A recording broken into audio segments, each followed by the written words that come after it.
All right, so we are going to look at Chapter 13, Expansion, the War, and Sectional Crisis. So this is where we are going to get westward movement. We're going to get the 49ers, the war with Mexico, and the continued slavery debate. All right, so something to remember is that we don't have all of the land here yet in our territory. Oregon is actually still claimed by Britain and the US, so we're kind of fighting over that, not in a hot war, but more of a war of diplomacy. And we also have the Oregon Trail. We have all the different trails moving westward, okay? A thing to know about California right now, okay, is that there's going to be somewhere around 3,000 migrants settling in that province. All right. The cattle industry is going to be what makes this group of people. All right. And there is an elite group of Mexican ranchers here called Californios. This is going to come up into tenuous relationships after the Mexican War. So keep them in mind. This is just a good map showing you all of the different trails that are going on. All right. So here we have all of the Native American tribes, okay? We have the different overland mail routes here, okay? And then we have the Mormon Trail, all right? We have the Spanish Trail, we have the Santa Fe Trail. So we're moving westward and we're blazing these new trails. So looking back at that map, those Native American groups, the Great Plains, the Plains Indians, this is where they are mostly buffalo hunters. They're nomadic. They are the excellent users of the horse, actually better horsemen than we are. They learn at super young ages compared to what Americans are doing with horses. One of the tribes to know is the Sioux. The Sioux tribe traded for guns. All right, they are one of the biggest buffalo hunters, along with the Comanches, and they actually avoid disease outbreaks because they're nomadic and they move around. So they make their money by selling buffalo hides. All right, and once the buffalo get wiped out, which we will pretty much wipe and eradicate the population. They're not really buffalo; they're bison here in North America, but whatever. Then they're going to struggle with how to make a living and how to kind of survive. And this is how we're going to get a hold on them. All right, so in 1844, we're going to have this election, okay? So it's going to be Democrats versus Whigs, all right? And a lot of them are going to fight for control of Oregon and annexing Texas. So these are the big platforms that are going to come here, okay, during this 1844 election. 54-40 or fight is going to be a huge call during this time by Polk. So this is kind of his campaign slogan. The idea is either we get this territory of Oregon or we go to war with Britain. Okay. So that's his big push. So Polk is going to get it, and he is going to continue his expansionist program. He is a pro-slavery Tennessee president. So he's going to vote to grow our territory and make it slavery territory. Okay. One of the things that he's going to do is try to get the Mexican Texas territory. Okay. And so we're going to send troops out there.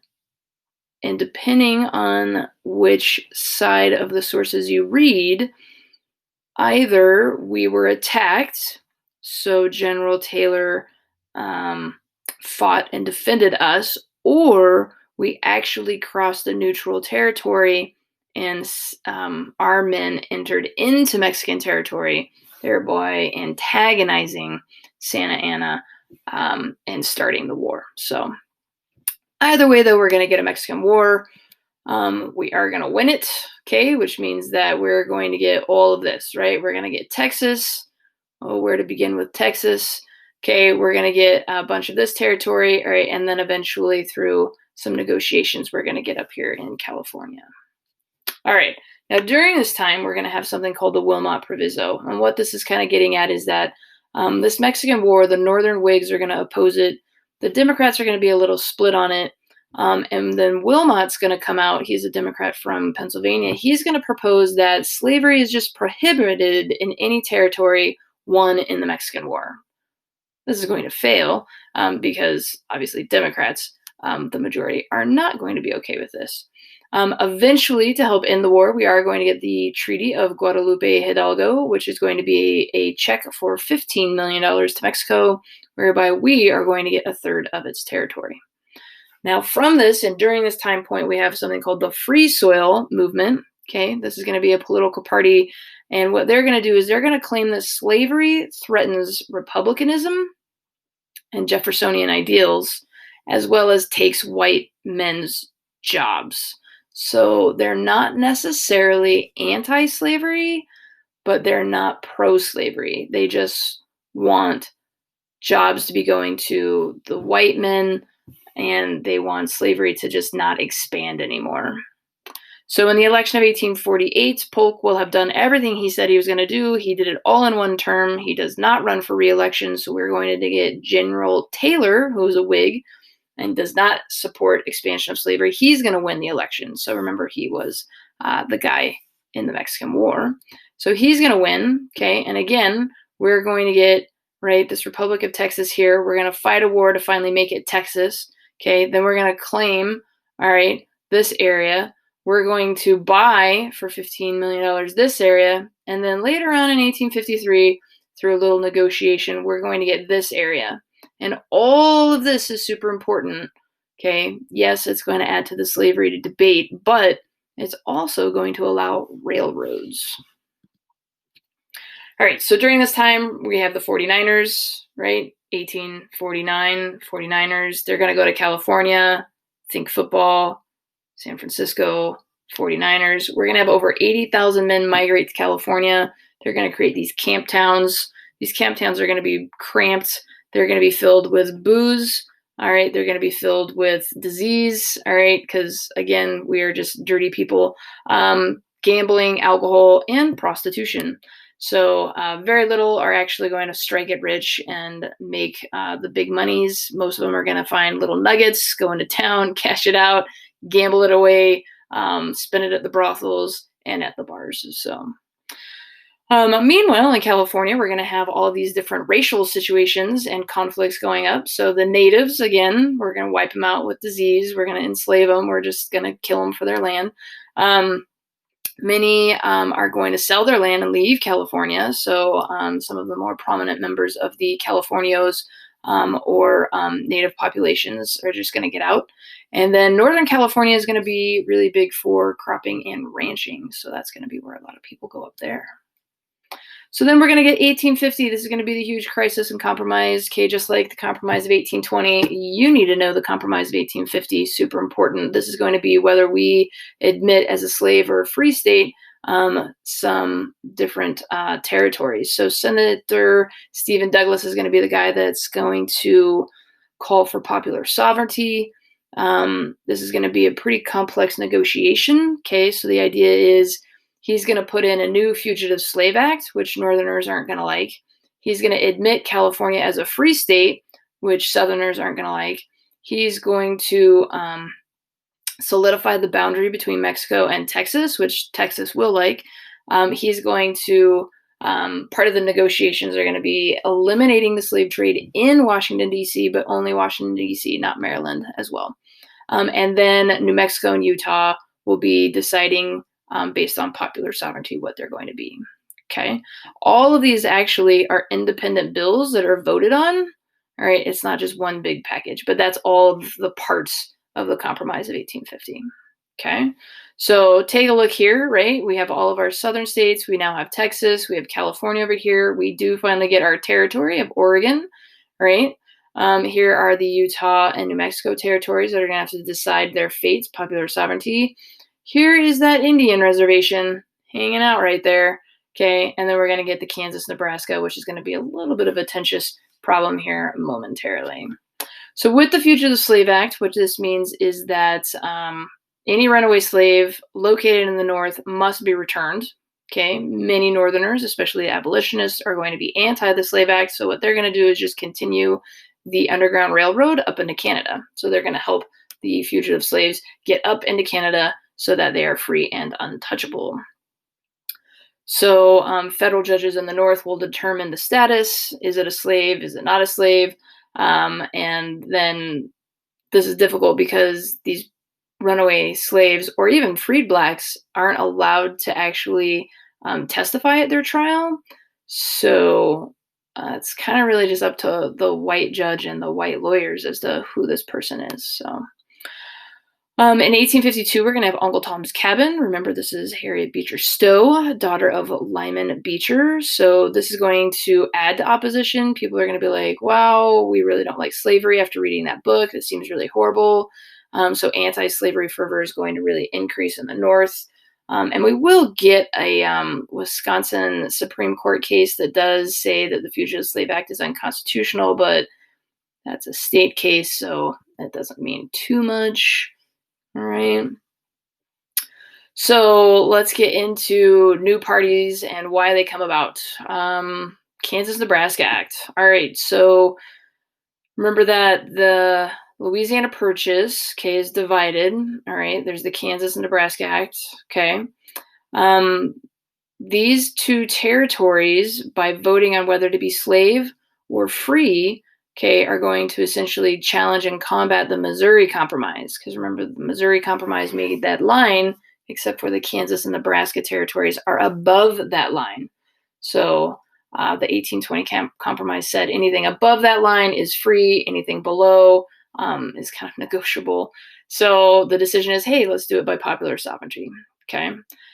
So this is going to result in the Republican and American parties. Again, the Whigs are dead. They're going to split into these. We're also going to get the know-nothings. So the know-nothings, well, they just claim to know nothing when you ask them questions about their party, but pretty much they just are anti-immigrant, anti-Catholic, anti-Irish, and anti-slaves. So what we're going to get from this is something called Bleeding Kansas. So Kansas is going to have an election, popular sovereignty, right, to vote whether they become slave or free. And a bunch of people from Missouri are actually going to flood into Kansas. They are going to pretty much practice all-out voter fraud. This is like kind of historically the one main instance of voter fraud that happens in our country to try to sway and push Kansas into a slave state. So the state is divided by pro and anti-slave people, and it's going to be a huge problem as far as just getting statehood at some point because they're so divided and the Constitution doesn't represent what half of the population wants. So it's going to be kind of a back and forth. What's going to happen, though, is it's going to turn violent. All right, and we're going to get John Brown coming in, and we'll talk about him here in a minute. So the election of 1856, all right, this is going to be Buchanan. He's going to come in, super divided country, and he does absolutely nothing to stand up for either side. Okay, but what happens that does change things is the Dred Scott decision. So Dred Scott is going to petition for freedom because he's going to say, you know what, I was in the South, I was a slave. Then my master moved me north. I lived north for all of these years. So therefore, I argue I'm actually a free person. This is going to get to the Supreme Court, and Chief Justice Taney is going to pretty much say, you know what, you're a slave, you're an African, you're not even a citizen of this country, so you have no right to be in my court. So, number one, black people aren't citizens. And then the next thing he's going to do is he's going to say that the line drawn by legislation in the Compromise of 1820 is completely unconstitutional, and that popular sovereignty is the only way to decide whether you're free or a slave state. So he takes apart the Compromise of 1820. He says that no black person is a citizen here in America, and so this is going to cause some serious tensions. If you look here, Buchanan won. This is all of the southern states that Buchanan got. We do have the know-nothings are going to run and not get a lot. But remember, right, the Mason-Dixon line right here, these states are going to just blow it up as soon as they go popular sovereignty. All right. Something to take note here is this is in 1848 all Indian territory, right? Remember, we moved them all from here. We said get out. We put them all over here, right? 1848. By 1860, they're territories, and here is where the Indians now live. So a little bit different change in that map there. So pay attention to that. This being the election of 1860, you can see who won. Okay, clear electoral vote win, mostly because these three guys all split the Southern vote. All right, so Lincoln's going to come up. He's going to serve in Illinois legislature only one term. Then he's going to have the famous Lincoln-Douglas debates for Senate seat, but he is going to lose. The thing here is that he never stands up to be total emancipation. He is kind of more about colonizing the slaves. Remember that movement and the idea that they should be freed, but then we should kind of move them somewhere else because how else are we going to manage that? So he is a proponent of colonization. All right, so back to John Brown. John Brown is going to challenge this Southern divide. He and his boys are going to move into Kansas. They're going to attack some pro-slavery people. He's going to eventually travel down into Virginia. Harriet Tubman was supposed to help him with this. Perhaps if she was there, he would have gone to a place that actually had a larger population of slaves that could have actually supported his uprising. But instead, he chose an area that had a lower slave population by Harper's Ferry, whereby he's going to easily get overpowered by the Virginia military, and he's going to be tried. He's going to be sentenced to death, at which point he is going to become a huge martyr for the abolition movement in the North. And Harriet Tubman feels serious guilt because she continuously thinks, if I had been there with him, I'd have taken him to the right place. This could have gone better. We could have had this huge slave rebellion, and we could have overthrown it then. But regardless, we're going to get the election of 1860. That guy Lincoln is going to win. Okay, pretty big. Clear majority. All right.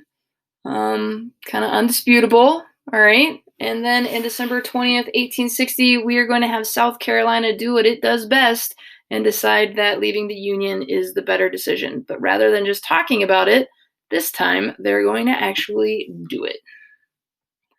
All right, get this all into your notes, and until next time, guys.